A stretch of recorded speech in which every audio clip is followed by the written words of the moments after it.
Pinasampina ng komite sa Senado si suspended Bamban Tarlac Mayor Alice Guo at ilan niyang kaanak.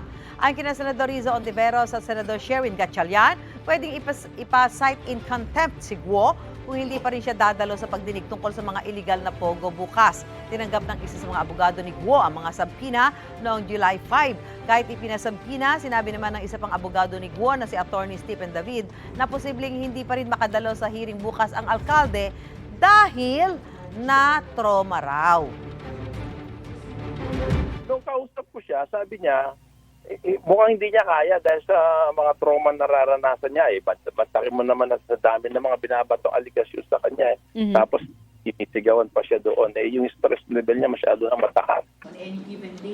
Sagot dyan ni Ontiveros, hindi lang si Mayor Guo ang nagka-trauma, kundi pati ang mga sapilitan daw pinagtrabaho sa mga Pogo Scam Compound. Mahalaga man ang mental health, hindi raw ito pwedeng gamitin ni Guo para makatakas sa pananagutan, lalo na't public servant siya.